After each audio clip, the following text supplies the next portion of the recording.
Hi there, welcome to today's lesson. This is a very strange tune written by Dave Brubeck, who was a very famous, and still is I think, a very famous jazz pianist from the 60s. He wrote this in about 1963 I think and recorded it, and it's fairly strange in that we are counting 7 beats in each bar. Typically when we play the guitar we count in 4, sometimes 3, sometimes 6, but very rarely do we count in 7. But we are counting in 7 in this piece, and we know that because when we look at our tablature we can see a 7 over an 8 at the beginning of the first line of tablature, and this is what we call our time signature.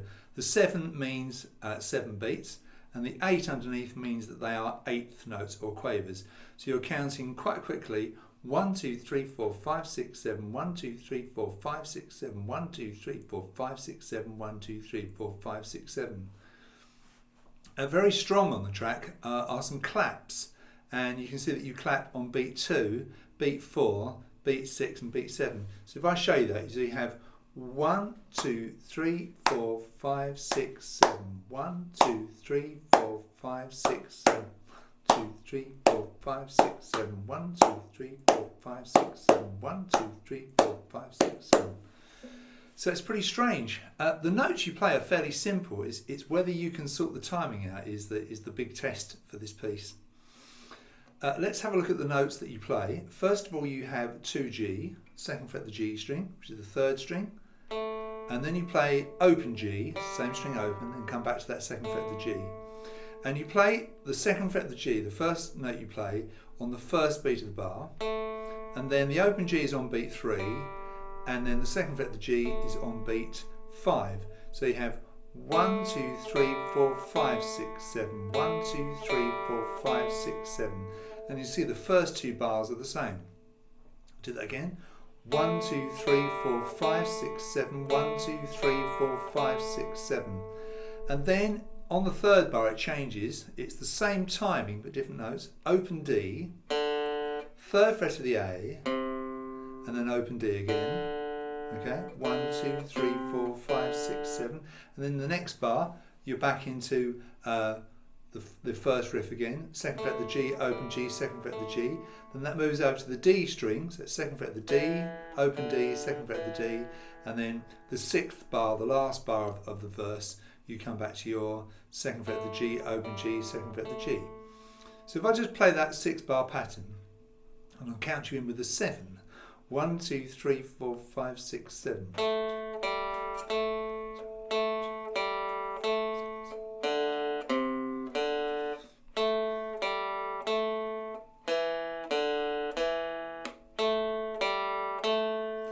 Okay, that feels pretty weird, doesn't it?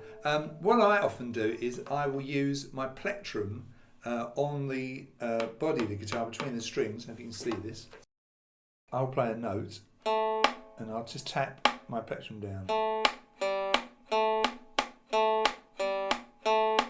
So what I'm doing, I'm tapping where the claps go.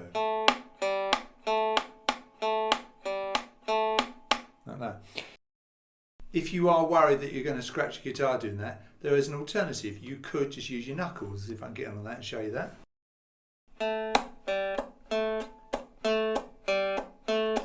You're literally just bringing your knuckles down on the strings, but you will get quite sore knuckles doing that. I mean, you don't have to do any of that, you can just play the notes. You could tap your foot, you could go.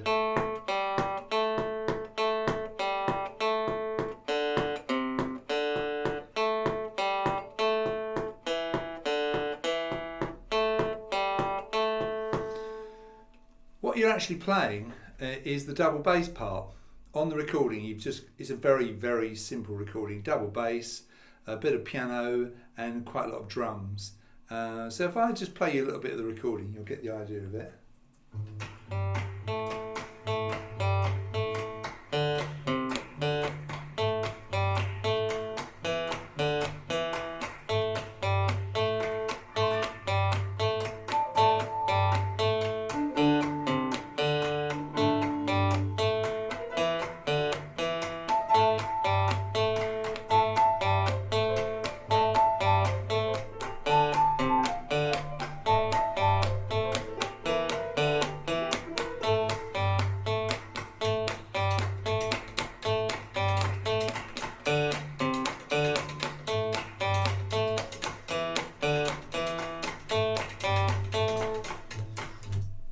So I'm sure you get the idea. It's quite interesting, isn't it? Quite a weird bit of timing. As a musician, I really enjoy the challenge of strange time signatures, and that is definitely pretty strange, isn't it?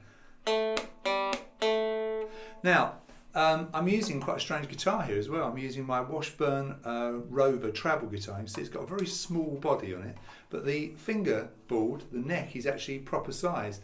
So it feels nice and comfortable to me as an adult, but the body's very, very small and the guitar's very lightweight. I often use this guitar when I am working songs out. I can just put the strap on it and just type away on the computer, and it's really handy. Also handy when you go on holiday, just tuck it in your car, sling it over your back, and away you go. It's a great little guitar. It wasn't cheap, it's about £100, but it's got quite a nice sound, quite a sort of creamy sound. It's not very loud because the body isn't very big, but it's rather nice. So you have that 6-bar verse that goes 9 times. I never seem to be able to do enough of these. It seems to go on and on and on before it does eventually change. But it does change, and it changes to a 4 note to the bar pattern. Those first 6 bars have 3 notes in each bar. 1, 2, 3, 4, 5, 6, 7. And when it does change, it's if you look at the second line of tab, last bar, you've got 4 notes. So you play on beat 1, beat 3, beat 5 and beat 7. So in other words, you play on all the odd beats. So it sounds like this.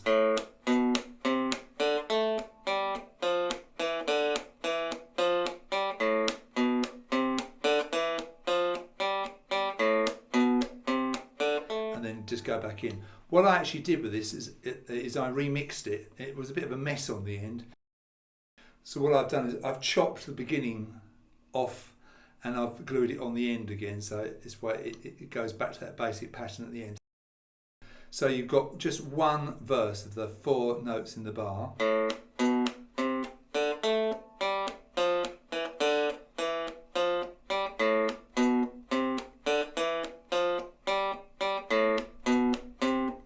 I'll play that along with the track in a moment.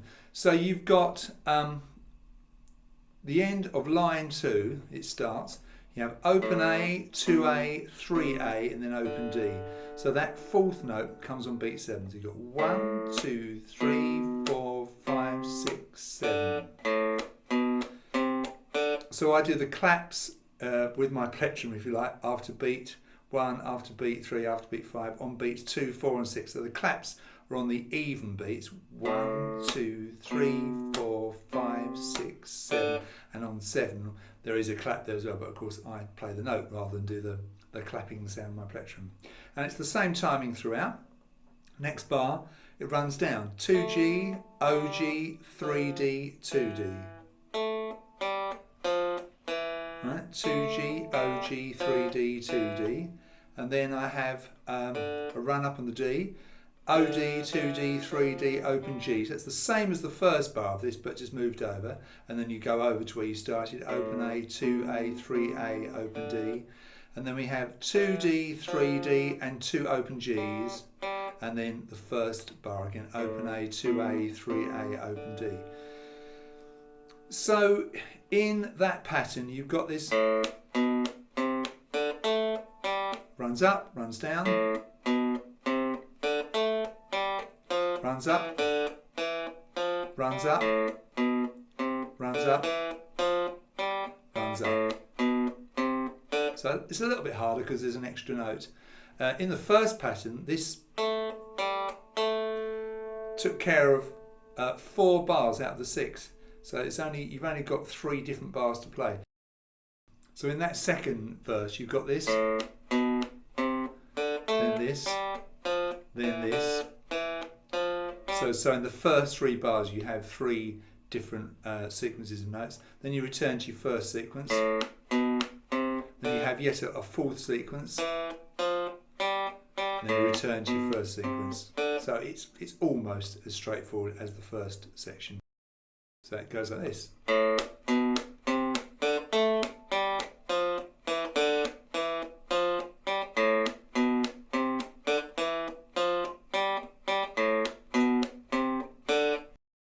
So let's just find that bit of the track and play along with it. Coming up.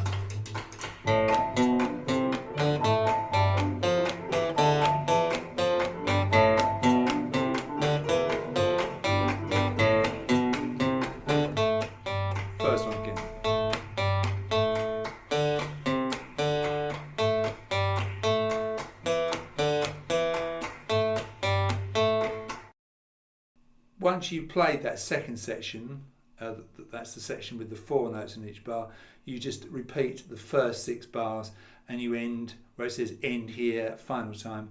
That's at the end of the 3rd bar of the 2nd line. So there we are, a pretty strange bit of timing. The actual notes are quite easy to follow, but what is the challenge is that can you stay in time with the track, can you keep in time with it, and can you get the notes to fit in perfectly with that rather strange count of 7.